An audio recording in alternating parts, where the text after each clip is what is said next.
भैया क्या नाम है आपका? सर मेरा नाम राणा सिंह है। सर मैं श्रीनगर में अभी तैनात हूँ, सेना में कार्यरत हूँ। क्या हुआ, क्या घटना हो गई आपके? सर मैं पूरे धनी पोठई का रहने वाला हूँ और घटना ये हुई कि मैं फौज में हूँ, कार्यरत हूँ, सैनिक हूँ। घटना ये हुई कि हमारे पड़ोसी हैं एक लोग, तो जो हमारा पीछे खेत है उस पर ज़बरदस्ती मिट्टी डाल रहे थे या कुछ भी। तो हमने उनको ये समझाया कि भाई हमारे घर में कोई नहीं, हमारे पिताजी नहीं है, आप मिट्टी मत डालो। उसके बाद वो चले गए। उसके बाद हमारे ग्राम प्रधान रामू मिश्रा उसको रात में 3 बजे थाने भिजवा के मेरे नाम एप्लीकेशन दिलाया। उसके बाद अनिल कुमार विश्वकर्मा और हरिंदर जाट 2 सिपाही आए, बोला कि तुमको एसओ साहब याद कर रहे हैं और चलो थाने जल्दी। मुझे थाने ले गए। मैं थाने गया, हल्के दरोगा से बात कर रहा था, तभी अनिल कुमार विश्वकर्मा ने मेरे 3-4 झापड़ मारे। उसके बाद मुझे बैठा के बोला इसका 151 में चालान करो। किसी तरह वहां से निकलने के लिए मैंने हाथ पैर जोड़ के सुलह सपाटा कराया और जो विपक्षी पार्टी थी उनके सामने मुझे मार के भगा दिया। बोला तुम जाओ। अब सुलहनामा पे मैंने साइन किया, सब कुछ मैंने किया। वो और उनका कोई बुढ़ा था, मुझे पता नहीं कौन था।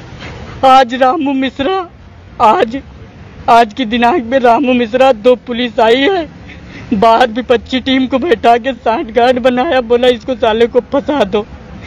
और हरिंदर जाट ने मेरे से बोला तुम्हें 151 में बचाया है, 4000 रुपए दे दो। मेरे पास 10 बजे रात तक की कॉल भी आई। क्या जरूरत थी, जब मैं सुलह हो गया तो मेरे पास क्यों कॉल कर रहे थे? किसने मारा पीटा आपको? अनिल कुमार विश्वकर्मा। ये कौन है?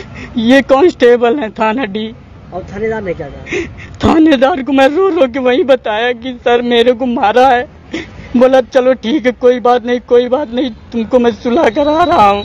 आप फौज में उसके बाद इस तरह की घटना? वही मैं बोला कि सर मैं भी वर्दीधारी हूँ, मेरी इज्जत है, मुझे क्यों मारा गया? बोले कोई बात नहीं, चलो हो गया जो हो गया, तुम जाओ। क्या चाहते हो एसपी से? क्या करते? मैं एसपी साहब से यही कहना चाहता हूँ, मेरी नौकरी खतरे में पड़ सकती है, मुझे न्याय दिलाया जाए। और मेरे ग्राम प्रधान पूरी तरह से लगे विपक्षी को लेके, उसको धमका के, जब बाहर गांव के समझा बुझा के उससे बयान दिलाया। उसको आज सुबह से 2 पुलिस गई मेरे घर के सामने से और रामू मिश्रा प्रधान जी। अगर न्याय न मिला तो क्या करोगे? न्याय नहीं मिला तो मैं मुख्यमंत्री आवास के सामने जाके मुख्यमंत्री के सामने अपने आप पे पेट्रोल डाल के अपने खुद को जला दूंगा। मेरी आत्मसम्मान की बात है ये। तो आपको लगता है मतलब वर्दी में आप भी देश की रक्षा कर रहे हैं और साथ इस तरह घटना? जी। क्या अधिकारियों से बताया आपने? मैंने एसपी साहब, कप्तान साहब से बताया। क्या बोला? उन्होंने बोला आपके साथ कोई कुछ नहीं करेगा, ना आपके खिलाफ मुकदमा लिखा जाएगा, इसकी जांच होगी और उनके खिलाफ कार्रवाई की जाएगी। मैं बहुत परेशान हूँ, मुझे न्याय मिलना चाहिए बस।